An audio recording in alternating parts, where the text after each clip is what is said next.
ఇక వచ్చిందా వెలుగు, పండుగ గోయిలే వెలుగు. ఏం రాసుకొచ్చిందో వెలుగైన వార్తలే అని ఉన్నాయి. న్యూ ఇయర్ కిక్ 1230 కోట్లు లిక్కర్ సేల్స్తో 4 రోజుల్లోనే ఎక్సైజ్ శాఖకు భారీగా ఆదాయం.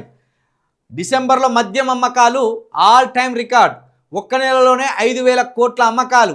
ఈ నెలలో కలిసి వచ్చిన సర్పంచ్ ఎన్నికలు, కొత్త మద్యం పాలసీ కావడంతో షాపుల్లో ఫుల్ స్టాక్. తెచ్చిన స్టాక్ మొత్తం అయిపోవడంతో వ్యాపారుల్లో జోషు.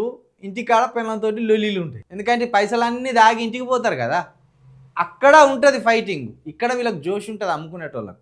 రాష్ట్రంలో మద్యం అమ్మకాలు ఆల్ టైమ్ రికార్డును సృష్టించాయి. ఒక్క డిసెంబర్ నెలలోనే 5,000 కోట్ల సేల్స్ మార్కును దాటేసింది.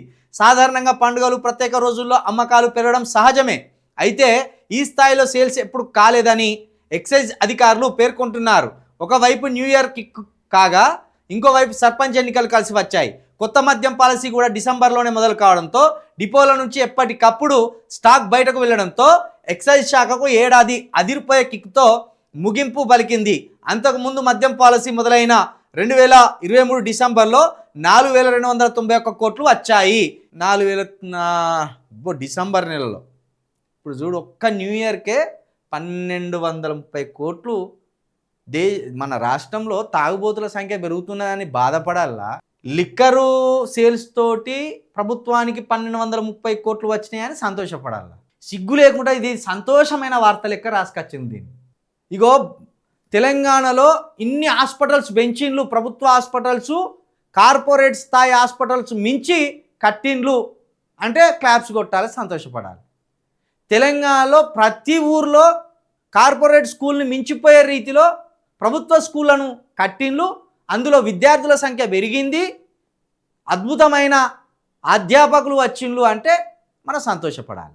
రాష్ట్రంలో ఉన్న ప్రజలను తాగుబోతులుగా తయారు చేసుకుంటా లిక్కర్ సేల్స్ పెరిగినాయి, హ్యాపీ న్యూ ఇయర్ కిక్ అని రాసుకొస్తారా మీరు?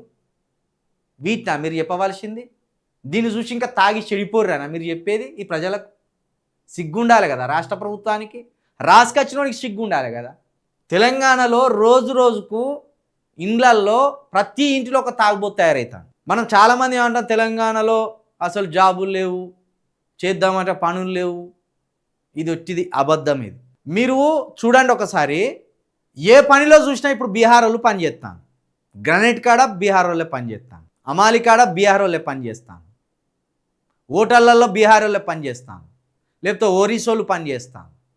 మీరు ఇక్కడ ఉన్న తెలంగాణలో ఉన్న ఏ రంగాన్ని చూసుకున్నా ఇతర రాష్ట్రాల్లో వచ్చి పని చేస్తాను. మరి మనోళ్ళు ఎందుకు పని చేస్తలేరా? నిజానికి మనది మంచి అద్భుతమైన స్టేటు, పని చేసుకొని బతకాలిగా.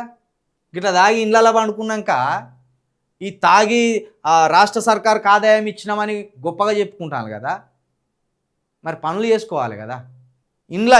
ఇండ్ల దగ్గర గ్రానైట్ బండ వరవడానికి ఎక్కడి నుంచో బీహార్ నుంచి వచ్చిన వాళ్ళు గ్రానైట్ బండ వరిచిపోతారు. ఆఖరికి వరి కోసేటోళ్ళు కూడా బీహార్ వాళ్ళే. ఇక మరి మన వాళ్ళు పనికిపోకుండా పను దొంగలు అయినప్పుడు బయట రాష్ట్రం నుండి వచ్చి 4 పైసలు సంపాదించుకొని వాడు పోతా అంటే తిని తాగి మనం ఇళ్ళలో అనుకుంటా అంటే దీన్ని మళ్ళా కాంగ్రెస్ పత్రిక దీన్ని గొప్పగా రాసుకొచ్చింది. లిక్కర్ సేల్స్ పెరిగినాయి, హ్యాపీ అవుతున్నామని. సిగ్గుండాలి కదా. శవం మీద పేలాలు ఏరుకున్నట్టు కాదు ఇది, శవం మీద పేలాలు ఏరుకున్నట్టు కాదు ఇది. ఏదో ఒక రోజు తాగినంటే పోనీ అనుకోవచ్చు. గలికి బెల్ట్ షాపులు అట్నే ఉండే. కేసీఆర్ని హయాంలో బెల్ట్ షాపులు పెరిగినాయి, బెల్ట్ షాపులు అన్నీ బంద్ చేపిస్తామన్నారు. ఏది, ఇంకా 4 పెరిగినాయి బెల్ట్ షాపులు. వాడవాడకి ఇంకో 2-3 బెల్ట్ షాపులు పెరిగినాయి, తగ్గలే. తాగుబోతుల తెలంగాణ తయారు చేసి నువ్వు కేసీఆర్ అంటాం. మరి నువ్వేం తయారు చేస్తావు ఇప్పుడు? మరి నీ హయాంలో ఏమైనా విద్యావంతులను తయారు చేసినావా? సైంటిస్టులను తయారు చేసినావా? డాక్టర్లను తయారు చేసినావా? ఇంజనీర్లను తయారు చేసినావా? ఇంకేమైనా కొత్తగా ఐటీ హబ్బులు తీసుకొచ్చినావా? ఏం లేదు. నువ్వు తాగుబోతులను ఇంకా మించి చేసినావు.